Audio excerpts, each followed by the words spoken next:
A month ago, Francis called Zoka and asked why he didn't just donate the car to someone else who needed it. And Zoka replied, "I answered that this car had already given much to the poor, and now it had to go to the Pope." On the more serious side of Vatican news this week, however, is the surprising public appearance and statement of the Jesuit Superior General regarding events in Syria. What makes this interesting and intriguing is that this normally very reclusive and private position is not commonly known to the people of the world.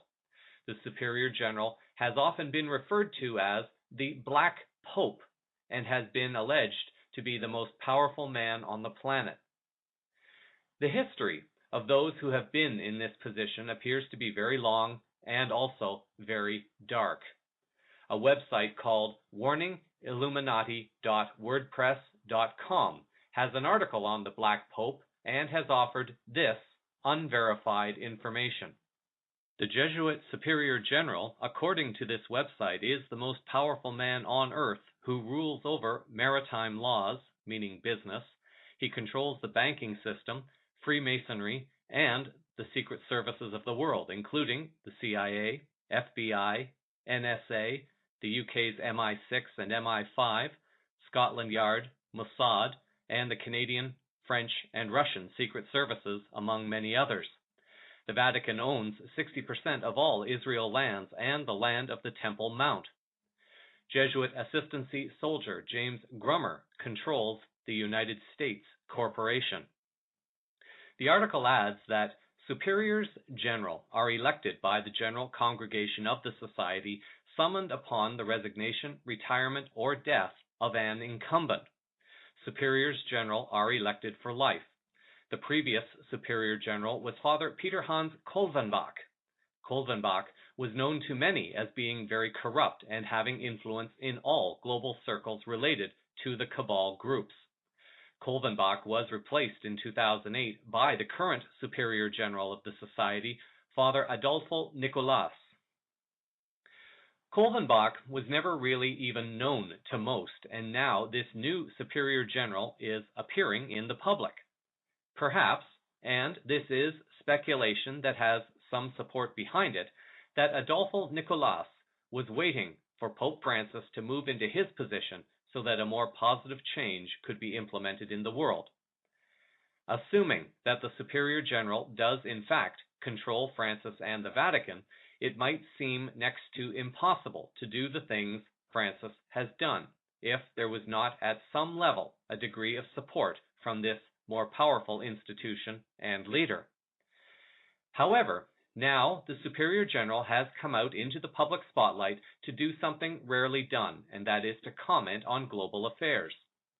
An article posted on the National Catholic Reporter on September the 4th by Josh McElwee says that Adolfo Nicolas has publicly stated that a U.S. military strike on Syria would be an abuse of power that should be condemned.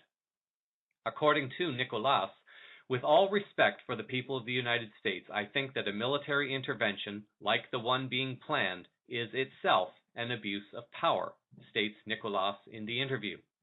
The U.S. has to stop acting and reacting like the big boy of the neighborhood of the world. This leads inevitably to abuse, harassment, and bullying of the weaker members of the community. I find it extremely upsetting that a country that considers itself at least nominally Christian, could not imagine other ways of acting that would not be military and instead contribute to bring humanity back to the law of the jungle. McElwee writes that Nicolas, a native Spaniard whose Superior General role in the past has been referred to as the Black Pope because of its influence around the world, also says that such a military strike would question the authenticity of the United States' Christian heritage. This would seem to be in conflict with the calls by John Kerry for war. The article notes that Kerry, himself a 1976 graduate of the Jesuit-run Boston College Law School, is one of an estimated 53 members of Congress who graduated from Jesuit institutions of higher education. Some 30 officials in the Obama administration are likewise estimated to have graduated from institutions run by this order. Nicolas has also been quoted as saying, "I have to confess that I cannot understand who gave the United States or France the right to act against a country in a way that will certainly increase the suffering of the citizens of that country, who, by the way, have already suffered beyond measure.